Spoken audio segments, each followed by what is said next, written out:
ઓમ ગંગ ગણપતયે નમો નમઃ.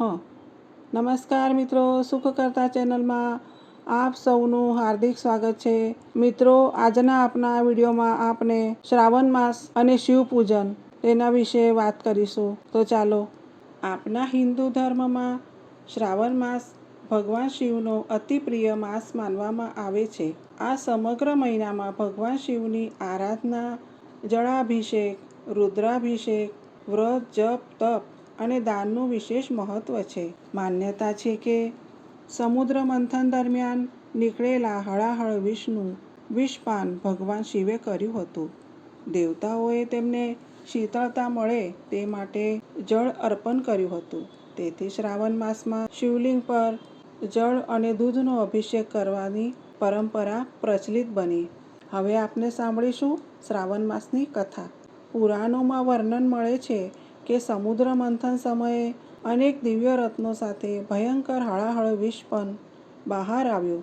તેના પ્રભાવથી સમગ્ર સૃષ્ટિ સંકટમાં આવી ગઈ. ત્યારે ભગવાન શિવે સમગ્ર વિશ્વના કલ્યાણ માટે તે વિષ પોતાના કંઠમાં ધારણ કર્યું.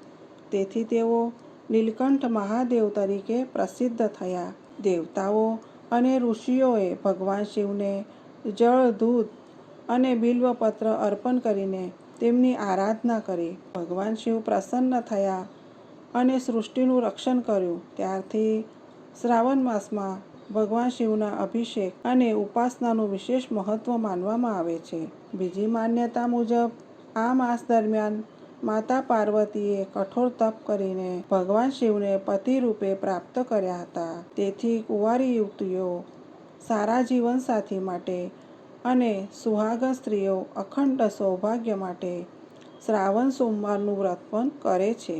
શ્રાવણ માસમાં બ્રહ્મ મુહૂર્તમાં ઉઠીને સ્નાન કરીને સ્વચ્છ વસ્ત્ર ધારણ કરી શિવલિંગ પર ગંગાજળ અથવા તો શુદ્ધ જળથી અભિષેક કરવો. દૂધ, દહીં, મધ, ઘી અને ખાંડથી પંચામૃતનો અભિષેક કરવો. બિલ્વપત્ર, ધતુરો, ભાંગ, આકડાના ફૂલ, સફેદ ફૂલ અને ચંદન અર્પણ કરવું.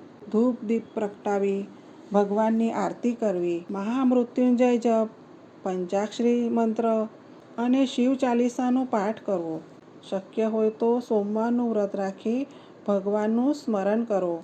સોમવારના વ્રતનો સવારથી જ ઉપવાસનો સંકલ્પ કરવો. દિવસભર ભગવાન શિવનું ધ્યાન અને જાપ કરવો. સાંજે શિવલિંગની પૂજા કરીને ફળાહાર અથવા તો સાત્વિક ભોજન લેવું. અંતિમ સોમવારે વિશેષ પૂજા અને દાન કરવાનું શુભ માનવામાં આવે છે. શિવનો પંચાક્ષરી મંત્ર છે ઓમ નમઃ શિવાય. મહામૃત્યુંજય મંત્ર ઓમ ત્ર્યંબકમ યજામહે સુગંધિમ પુષ્ટિવર્ધનમ ઉર્વારુકમેવ બંધનાત મૃત્યુર્મોક્ષી અમામૃતાત. શિવ ગાયત્રી મંત્ર છે ઓમ તત્પુરુષાય વિદ્મહે મહાદેવાય ધીમહિ તન્નો રુદ્રઃ પ્રચોદયાત. જાપનું મહત્વ છે ઓમ નમઃ શિવાય 108, 1008 અથવા શક્તિ મુજબ વધુ જાપ અથવા તો 11 કે 21 જાપ પણ કરી શકાય છે. મહામૃત્યુંજય મંત્રનો જાપ આરોગ્ય, આયુષ્ય અને માનસિક શાંતિ માટે શુભ માનવામાં આવે છે.